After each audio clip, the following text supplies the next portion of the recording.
Hello and welcome to the Outside and Active podcast. My name's Dom and I'll be playing host to conversations tailored for those who love the outdoors. Thank you for joining me on this adventure where I speak to a whole host of interesting guests with inspiring stories. Before I chat about today's guest, I want to say thank you to those who have been supporting the podcast over the past few months, and welcome to those who are listening for maybe the first time. If you want to forward this podcast on to someone who you think would enjoy it just as much as you, then please do so. Let's grow this Outside and Active community. And another thing that really positively impacts us is leaving a review, whether it's on YouTube and leaving a comment and subscribing, whether it's on Apple Podcasts and you leave a hopefully 5-star review and a comment. It's great to see feedback, and also it just has a great impact on the podcast. So if you feel like you'd like to do that, then please do.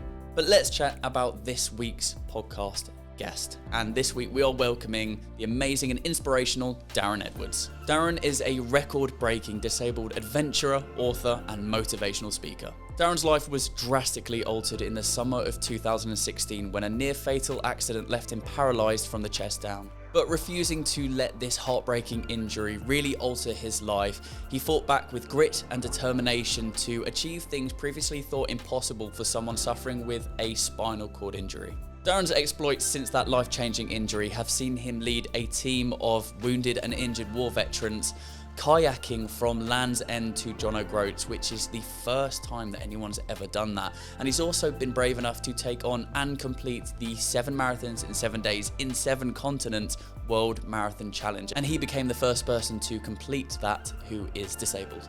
In addition to these mental and physical challenges, Darren has also raised over £200,000 for charity and is an incredibly inspirational and educational motivational speaker. And on this episode of the podcast, we have a lovely chat with Darren about that injury that ultimately set him on the path that he finds himself today, as well as the challenges that he's taken on, the Land's End to John O Groats, kayak, and ultimately the World Marathon Challenge that he's recently completed. We really go into that and chat about some of the struggles, but also some of the high points of that challenge as well. But just before we jump into the episode and the chat with Darren, I want to say a thank you to this week's episode sponsor, Goat Drinks. Now, this drink is the energy drink for people who don't drink energy drinks, and that might sound weird, but their philosophy is all about creating a fun and functional drink which everybody can feel a part of. Their tasty drinks are gluten-free, vegan-friendly, and have nothing artificial in them.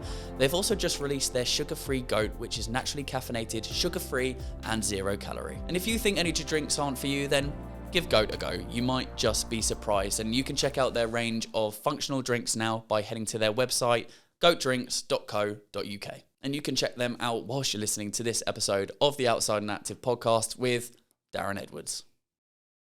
It's weird coming into a room where we're right next to an exhibition hall where you've just been speaking. Super quiet. And now it's super quiet and there's a little echo, which is quite nice, but it's a big room. Yeah. Hello, how are you doing? Good, man. Yeah, very good. Thank you for coming on the Outside and Active podcast. It's great to have you on here. How was speaking at the show?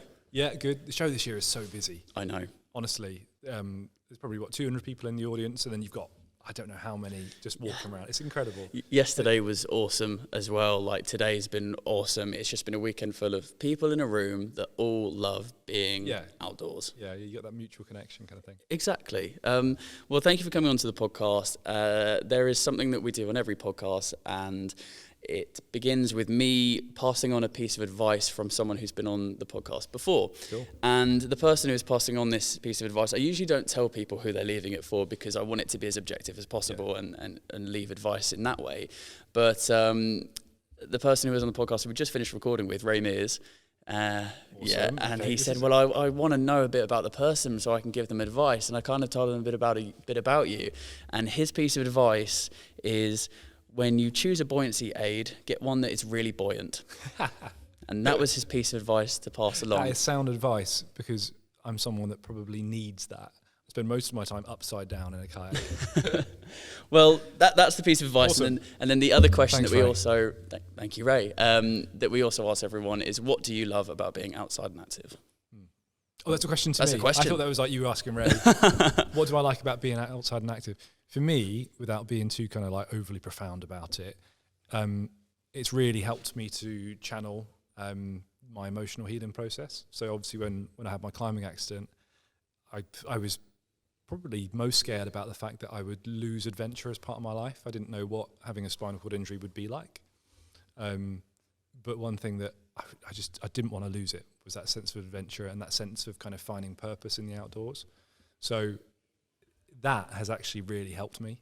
And it's been like proving that you can still be outside, be active, regardless of injury, disability, whatever it is you face. I'm really excited to go on and continue and touch on your mental strength and chat about that. But give me a bit of context about you growing up. As a kid, did you like being outside? Were you sporty? This is interesting. So I grew up in East London. So I didn't used to sound anything like I sound now. I was proper like, how did I used to talk? Like the R's were was, like Dowen, like that East End kind of twang. Yeah. My dad's a proper Cockney. So I don't think I really knew what a hill or a mountain was. And then all of a sudden we moved to somewhere called Shropshire. And I'm like, why are we moving? What is this grass? As like a a young kid, being uprooted from the only thing you've ever known, which is like an urban city environment, East London, pretty, tragic really. And then we were moved to this place called Shrewsbury, and all of a sudden I'm surrounded by hills, and like North Wales is an hour away, and it was a massive like shift change in my life, because I was like, I want to do that, So all of a sudden, I think had my life stayed in East London, I'd be a very different person. It's interesting. You fully embraced the outdoors. It was like, not. Oh, what is this? I don't like it. I'm not going to engage with it. It was this is something brand new that I've not really known of before or considered. Man. I'm going to throw myself into it. It was like the allure of the unknown. And like it only took standing at the top of one hill to look down and be like, this is pretty cool. And then to see someone climbing and be like, that's pretty cool. So how did that start to extrapolate itself? Did you start to take on more adventures? Did you have kind of ideas of what you wanted to do? When we moved schools, obviously I had to like make a new network of friends. And it sounds so funny like to say it now, but this was in the early days of, you remember when Bear Grylls first came out and he was doing like Man vs. Wild? Born Survivor, Man vs. Wild. And he started doing like the episodes in Scotland and Iceland and all of that. And one of the new friends that I made called Matt was like, hey, you need to come around and watch a DVD of this guy because it's amazing.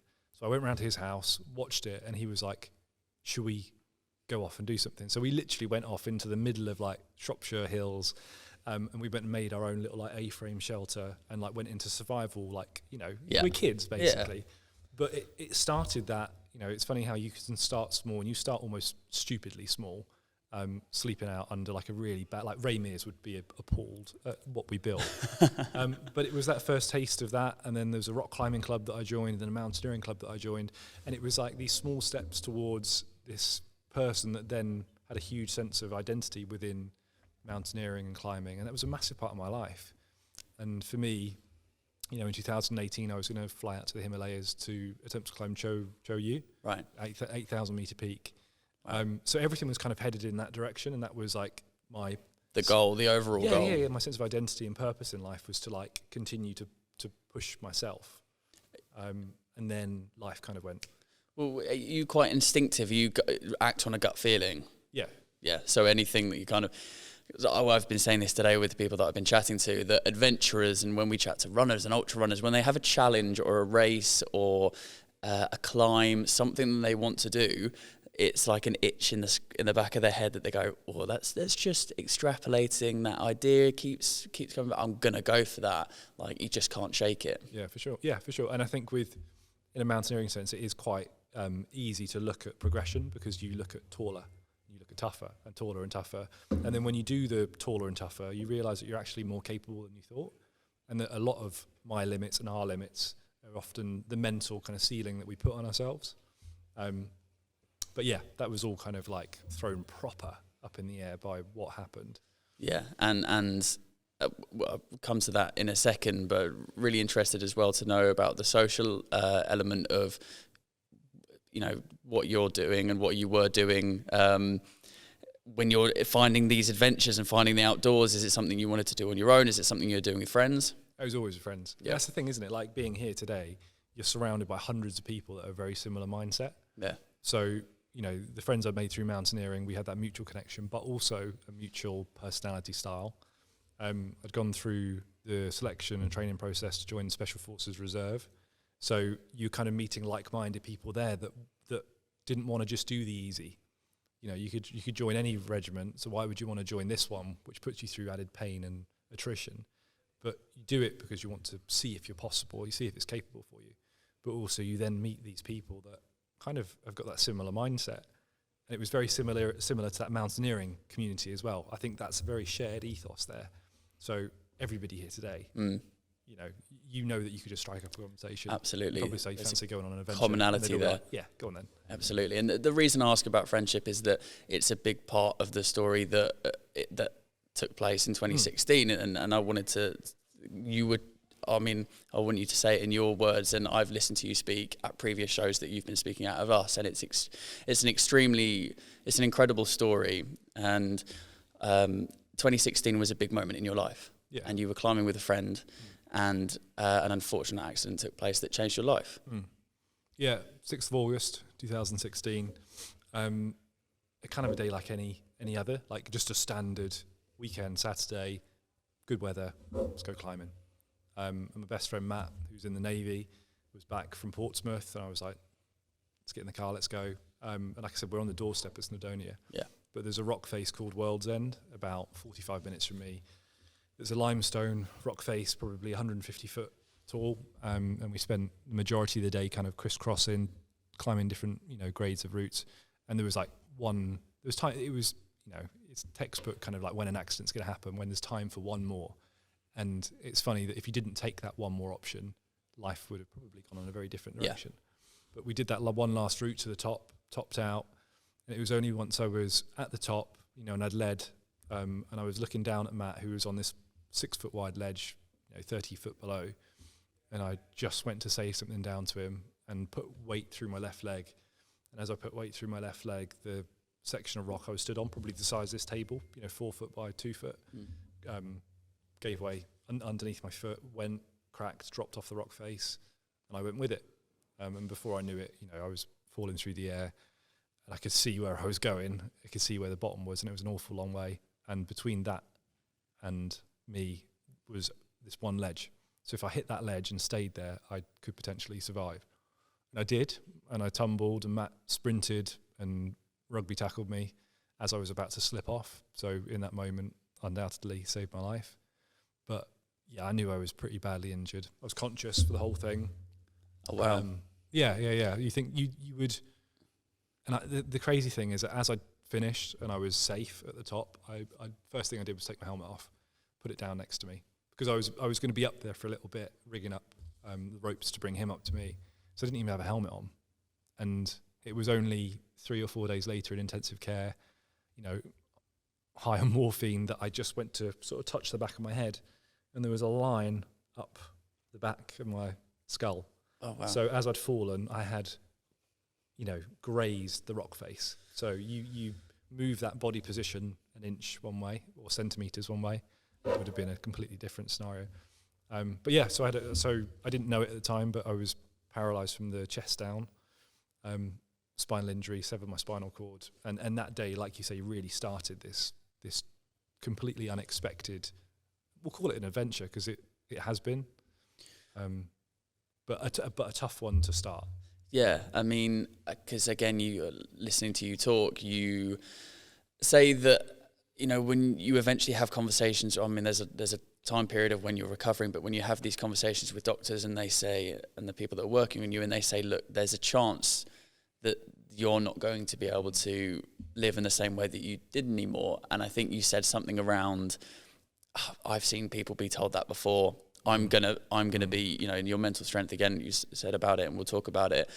No, I'll be able to do that, and that wasn't going to be the case. Yeah. I was, like you said, I was shown a scan. I was sat down 6 weeks after my accident. I was in bed. I was still like coming out of intensive care. Hadn't left the bed in 6 weeks. Lying flat on my back. Shown the scans, and the scan. Now I look back at it, was quite literally black and white, but also metaphorically, because you could see the spine. Yeah. You could see how I'd landed. It had snapped the spine in two without being too graphic. And there was no connection between spinal cord here and spinal cord here. So the doctor is saying, look, the spinal cord is the holy grail. You do not want to touch it, kind of thing.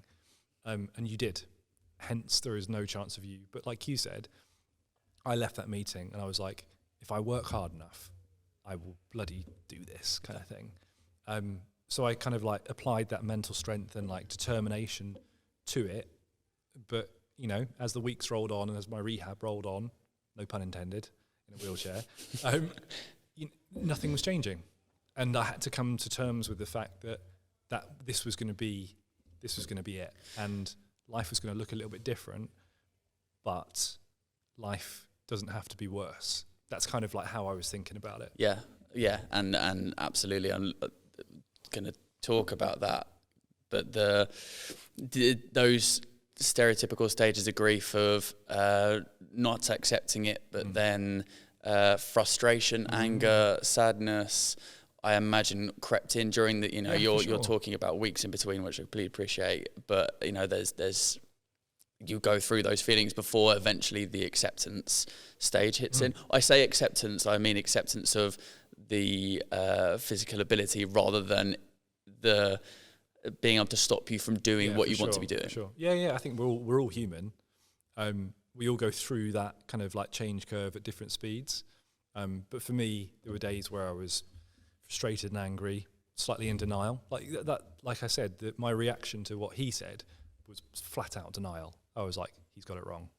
Whereas like I've been told by a medical professional 20 years, this is the case. But it takes a while. And I think you do loops of the same circuit of that anger, denial, acceptance, frustration, anger, denial, acceptance. And it took a while to kind of get to the point where I was looking at what I wanted my life to be like. Because on one hand, you're being told by people, not only that you'll never walk again, but quite literally, you won't be able to do this, you won't be able to do that. Life needs to be now lived in these kind of quite strict parameters and quite safe parameters. So I remember asking one of my physios, do you think I could learn to kayak? Like I've got no core muscles and I've got no leg function. And they were like, maybe look at wheelchair tennis, maybe look at wheelchair basketball. And I was like, yeah, but that's not me. That's one of them's indoors and the other one's in a court, just hitting a ball backwards, forwards. And I know that people love tennis and I love watching tennis, but it's not how I would choose to channel my rehab. So I bought a kayak whilst I was still in hospital. That was going to be my question. Yeah. There's not a long time period between, you're not out of hospital yet before you've months. Made... So I was in rehab for 5. 4 months in, I was like, look, I need to leave for a day. And I kind of like did it under a shroud of secrecy. I was like, look, I'll be in good hands. Matt's going to come pick me up. I'm not going to do anything stupid, I promise. And they were like, okay, like good behaviour kind of thing. So, and then me and Matt drove up to Manchester Canoe and Kayak Store, 2 hours away, went in, had my hospital wristband on my arm, went up to the desk and I was like, I'd like to buy a kayak. And the guy was like, sorry, what? Because I think he could sense that this was a bit of a unusual customer. And I was like, I want to buy a kayak. I never kayaked in my life, ever. And I spent, I think, about £1,000. So pretty much everything I'd saved from eating hospital food for like 4 months on a kayak, a buoyancy aid, a paddle, anything that would go with it, accessory. I was like accessoried out, all the gear, no idea. And I rocked back up to hospital like triumphant. And the same physio said, so go on then, what did you do yesterday?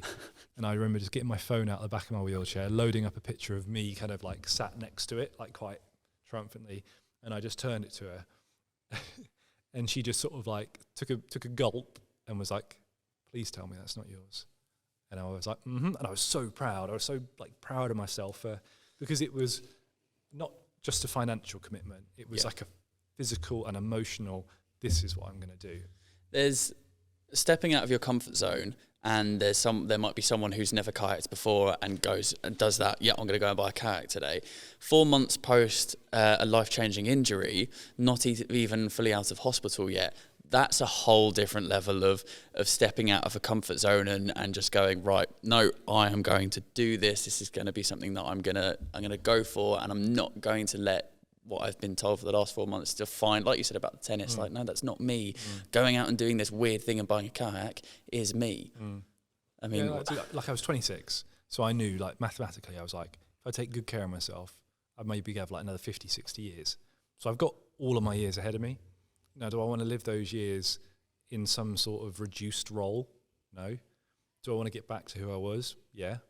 Can this experience make me stronger mentally? Even like admittedly, I'll never be physically what I was, but mentally, I can still be stronger.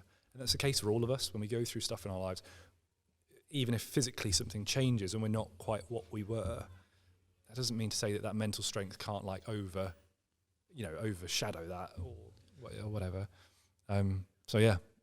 And then you didn't just go and kayak, just for pleasure. You wanted to see how far you could take it, right? Yeah. But that was the whole. For me, the kayak was not just the vehicle to get back out on an adventure with my friends by my side, because that was the whole concept. Was like, look, me, Matt, me, Harry, me, and whoever could get into kayaks. We drift off. The wheelchair would kind of disappear into the distance, and we just go off on an adventure. So what's changed? How has life really changed? In my mind, not much. So on one kind of avenue, I was like, right, if I'm going to do this, I'm going to do this proper. So Paralympics, that is the goal. So for 3.5 years, I trained my backside off to start getting quicker, 200-meter sprint kind of distance. And I got to within seconds of, being at qualification time for Tokyo 2020. So I was like 4 years after my injury to represent GB at the Paralympics. So I was like, that is the turnaround that I want. And obviously adventure stuff was on the side of that, but kind of my job became, if you said to me like, what's your job? I'd be like, I'm an athlete, which was laughable because at school I was so average at sport. But I missed out. I missed out on the Paralympics through, a series of things, injury. When like you have that injury, you can't train to your full potential, you can't race to your full potential. So the Paralympics didn't work out. And I was like, right, well, what do I want to do in 12 months' time when the Paralympics are on TV? Do I want to be sat at home feeling sorry for myself, licking my wounds and kind of like, being in that kind of mental woe is me zone? Or do I want to use all that hard work and effort and kayaking and do something with it? And that's where the whole Land's End to John O Groats. Yeah, I mean, that's incredible because you led a team, Land's End to John O Groats. I mean, what route are you taking there? So we took from Land's End, starting in Cornwall, Atlantic Ocean technically, and then we went up the Bristol Channel. So we were on the coast. This was coastal.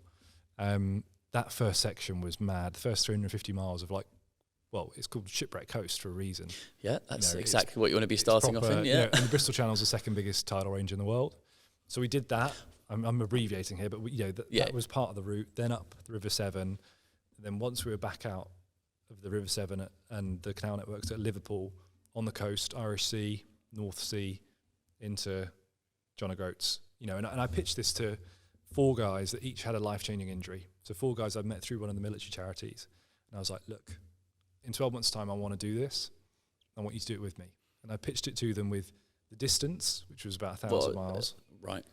How long I thought it would take, about a month. That we'd raise 100 grand for charity.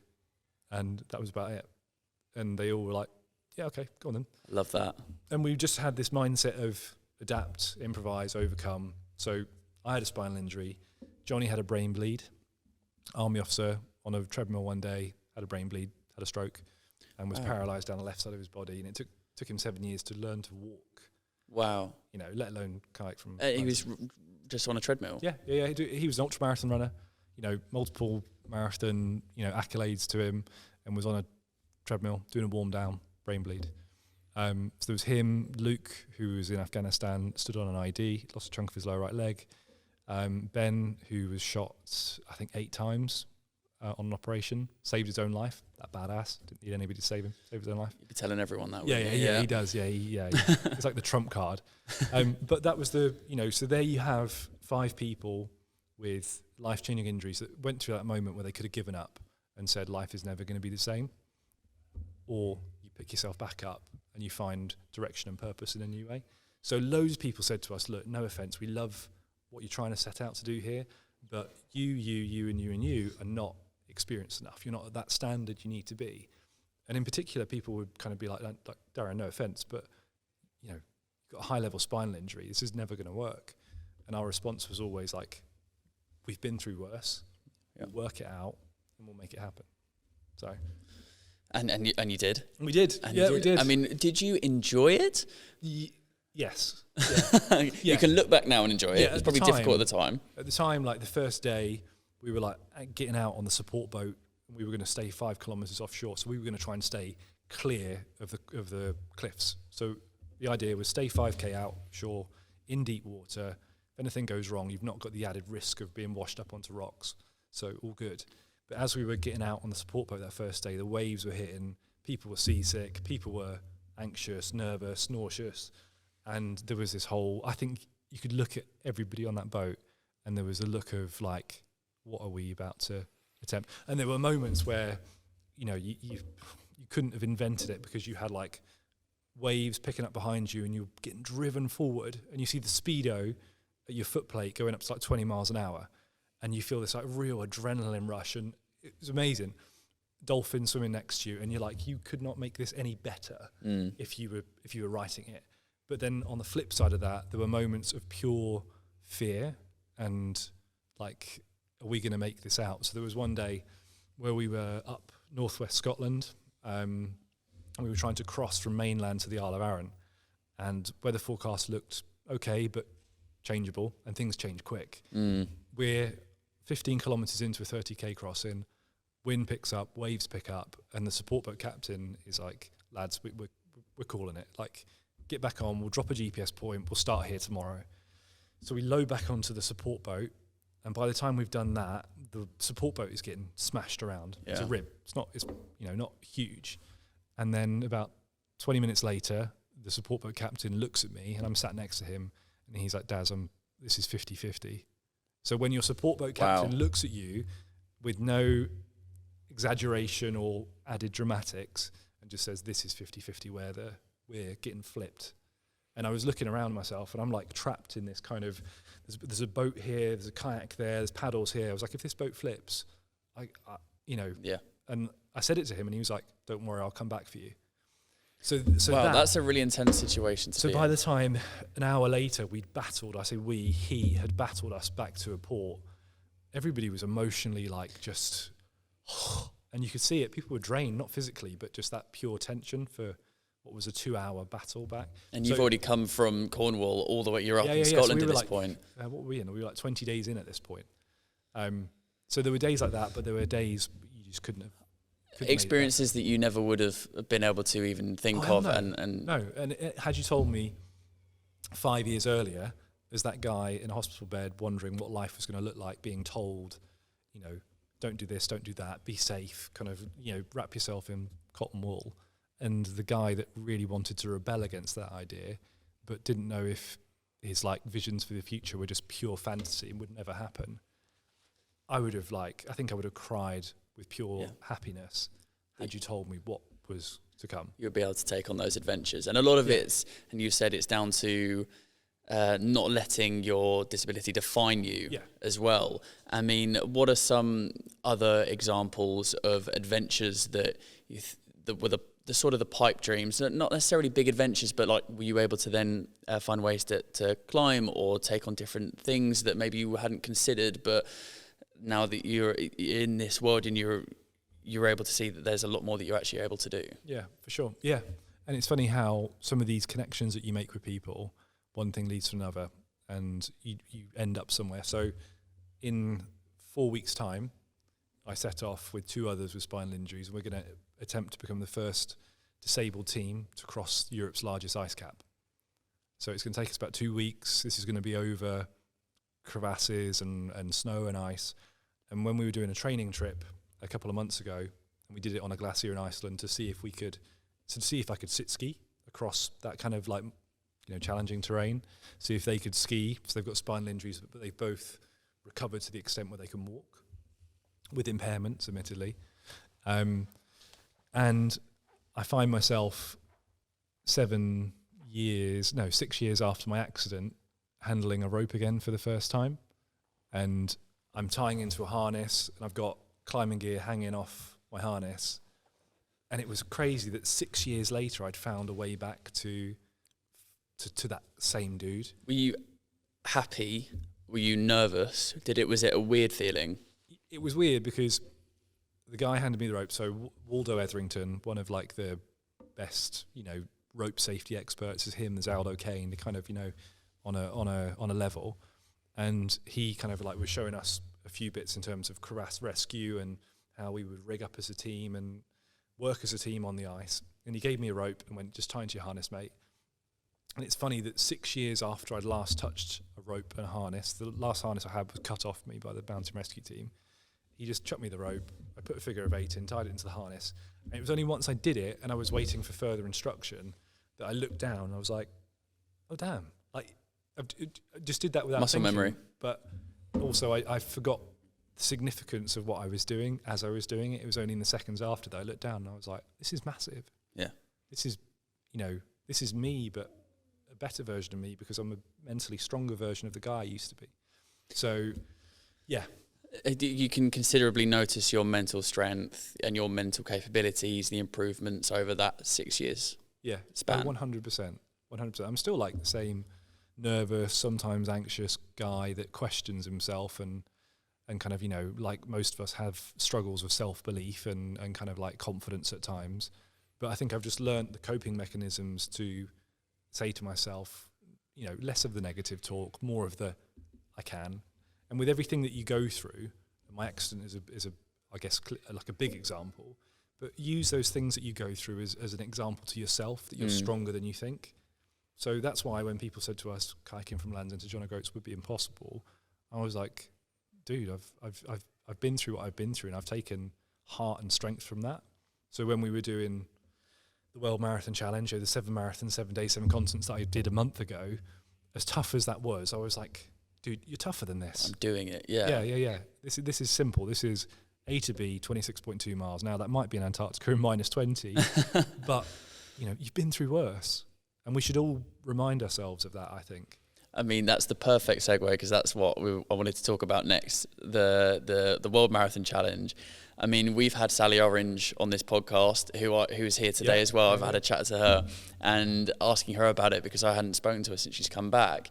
And I was asking her about, she's like, yeah, Darren did an amazing job. And just asking her about it, I mean, it's incredible.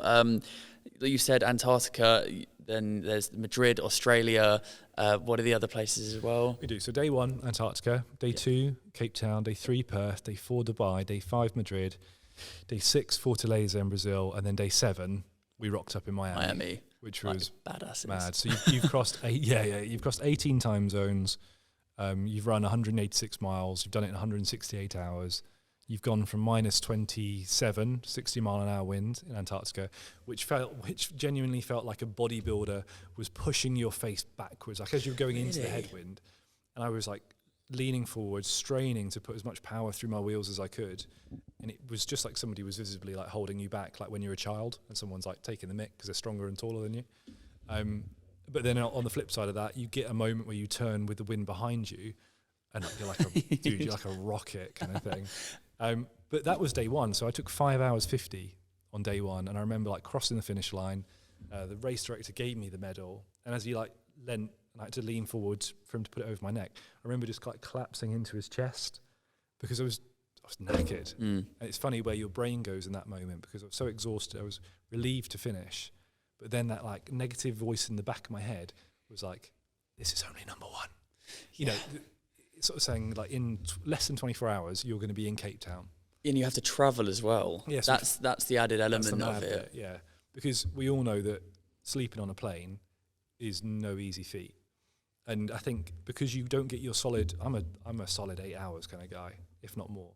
And then because you're not getting your solid 8 or 6, you're getting like 2 here, and then you'll wake up and it's like a belt buckle like in your ribs, and you're kind of like, and then you try and fall asleep again, and you wake up and you like crick your neck because you've fallen asleep in a really weird position. So every day you didn't get your 8. So every day you were a bit more sleep deprived. You're doing the physical marathon. So Cape Town was 30 degrees, Perth was 30 degrees, Dubai 30 degrees. So you're dealing with so many different things: the physical attrition of it, the mental attrition of it, the traveling, the food you're eating as well. I suppose it's makeshift. Yeah. So it's what you can find. So it's airport food. Yeah. And there's a group of how many of you that are taking on this challenge? There was meant to be 30, but then they combined 2 years worth of athletes into one. So we had 42 in the end. So you had Sally was there. You had 80-year-old Dan. Oh, wow. He was an old cowboy, retired cowboy, who did it when he was 76. And he set the world record for the oldest man to ever do the WMC. And when he finished that, apparently he said in an interview, I'll be back in 4 years. And then 4 years later, who rocks up? Dan. And he took about 7.5 hours to do every marathon, but never complained, always smiling. You know, you'd be like, come on, Dan. He'd be like, thank you, Darren. So there was him. There was a guy with stage 4 cancer who'd been given 12 months to live, who was like, this is what I want to do before I go. Did it. So you're surrounded, as well as yourself being an inspiring person with an inspiring story, there's loads of people around you.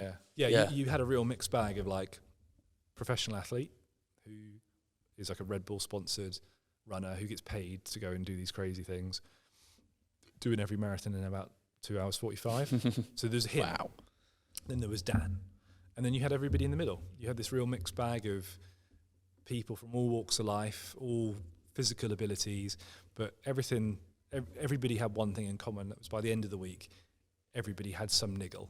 Everybody was hobbling in a way, or shoulder hurt. My shoulders were like wanting to detach from my body, to be fair. I can imagine. I mean, Sally said it, that first marathon, everyone was a bit nervous. It's not necessarily as, but then after that, you're in Antarctica, after the icebreaker of that, it was, I can imagine probably quite that community feel of, we're all taking on this challenge. I mean, exactly. Just to give people an idea of how you're taking on this challenge, is it a hand bike? Yeah, so whatever I used had to work for everything. So I knew that rocking up in a wheelchair in Antarctica would just be a one-way ticket to nothing. And to be fair, I got off the plane in my wheelchair. I got about 4 foot away from the stairs, and I was like, I can't move. So I was I'm waiting until the hand bike gets off. And it was like an adapted, ice bike tire, hand bike. So it's built for like rugged conditions. And even that in Antarctica struggled. Really? Yeah. There were sections of thicker snow, and that front wheel would just spin, the back wheels would just spin in. And you had to try and navigate your way to some thinner bit where the tires would start to grip again. So without that first marathon would have been impossible. I mean, and the conditions we say -30, -27, and after 7 hours they were like, we have to go. Sally said this, that there was a bit of a cut-off on that one, otherwise you'd be stuck there for 3 days. 12 people didn't finish. Oh no. Yeah, because the Russian pilots that have got a reputation for like flying in anything, even they were like, if we don't leave by I can't remember what local time it was, but if we don't leave in 7 hours time, we're here for 3 days. And you look around and there is nothing here. There's like a couple of like buildings. I don't want to be stuck with like, these, when I say these people, but like these random, like Russian scientists that are doing some, you just don't want to be stuck there for 3 days, because the whole challenge would have been done. We'd have failed on day one. Yeah. So they just had to cut people off. They had to say sorry, but in the interest of the wider group, you have to go. What are you training to? How long were you training leading up to this? A year. Yeah. Like I'd said yes to it, and then the guy was like, "Brilliant. What's your current like marathon time?" And I was like, "I've never done one." And he thought he laughed and he was like, "Oh no, come on, seriously, what is it?" And I was like, "No, seriously, I've never done a marathon. I'd never had an interest in it."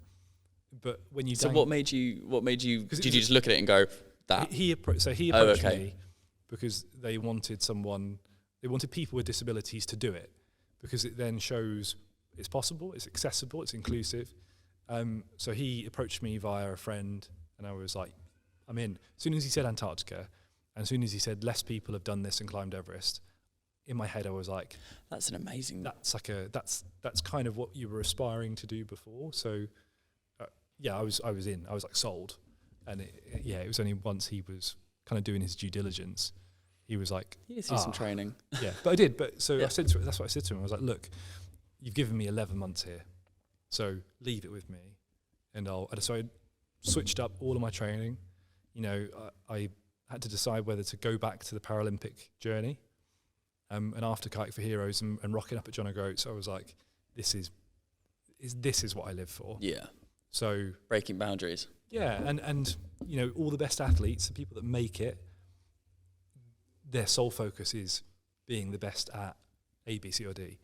And I knew that I couldn't give it 100% because I would be distracted by, and I'd have to turn these things away. The World Marathon Challenge I would have to have turned down because I wouldn't have had the time. And look at the experience that you've had now. Exactly. And then one thing leads to another, and before you know it, you're midway through an ice cap in Iceland, doing something completely Why am I doing this? Yeah, exactly. Yeah. So what was your favourite one, and which one was your least favourite one? Favourite one was Antarctica. Yeah. Even though it was the hardest, you had the novelty factor of looking around, and you were like, I can't see anything. Really? Like what Preet would be saying, it's just white. Yeah. So there was that factor of, I'm in Antarctica. So as hard as it was always going to be special. The least favourite was Madrid, because we were meant to be doing it around an F1 track. And we were 24 hours delayed by this point because of delays at airports. We had a 20-hour delay in Cape Town. So the F1 track were like, look, we've got an event on, you can't do it. So they somehow found this random Spanish town that would shut the streets off for us. They put the cones out like a PE school day type thing. And they were like, you can do it, you do it here. But in order to do it there, we had to do 30 loops. 30 loops? Yeah. It was, 30 loops. And it was, I can't describe how impressive it was that they got that many hills into such a small loop. And it was hilly and it had potholes. So from your point of view, you go around a corner at like good speed because you've just come off a little hill. And then there's like a moon crater, and it's like, trying to go around it. So at times I thought this bike is going to snap in half. So Madrid, without a doubt. And then finishing in Miami, where was your head at there? My head was confused because we got there at midnight, and we were on the start line at 1:30 in the morning. And my body and my mind were like, no, we should be in bed. Like, what we?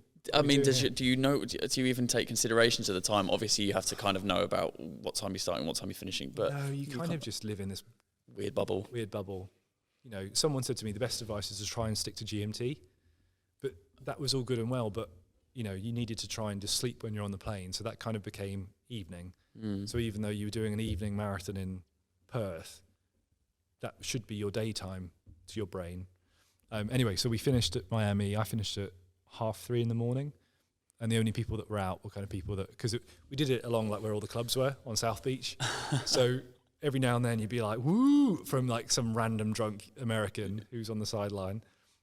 Finished at 3:30 in the morning, and I was just relieved. I was just like, so when I took the challenge on 11 months earlier, I was like, there's a massive risk of failure here, but sometimes in life you just gotta go for it. Go for it. And if I'd failed for whatever reason, as long as I knew that I'd sort of done myself proud, then you can walk away head held high, learn something from it. You probably would have taken it on again. Don't know. Do you not think? Don't know. If someone had said, we'll give you a free space for next year, I'd be like, I'm all right. But maybe in a few years' time, I'll be like, the rose-tinted glasses of looking back and thinking, something else that I could do there. And I mean, these challenges are amazing, but a massive part of what you do is you're here speaking, and you want to portray a message and talk to people. And what is that message that you really want to get across to the listeners? I think for me, and for all of us, we all go through adversity in life. That's one thing that we share in common, if not one of many things we share in common, but we do. But people sometimes make the mistake of looking at me, and because it's an easy thing to look like physically, you can see the wheelchair. It's a visible sign of adversity, and people make the mistake of saying, or demeaning themselves, saying, "Well, you've been through worse, so I shouldn't complain." And I always try to say to people, no, just because mine is visible and yours isn't, or because you perceive yours as less of a challenge than mine, the greatest challenge I've faced is the same as the greatest challenge that you faced. To both of us, they're tough, they're hard. But I think what I've learned through an experience I wouldn't have chosen, but I wouldn't change, I wouldn't go back and change anything now, is that, adversity is there to either make us or break us. And ultimately, the thing that is going to decide which of those two it is us. So it is as stupid as when you're wondering what life's going to look like, you go and buy that bloody kayak because you make that commitment to yourself. And when I was on that that cliff face that day, waiting to be evac'd by the helicopter, I didn't feel very brave or courageous. Far from it. I felt very weak and vulnerable. But I said to myself, look, whatever happens, just don't give up. Wherever this goes, just don't bloody give up.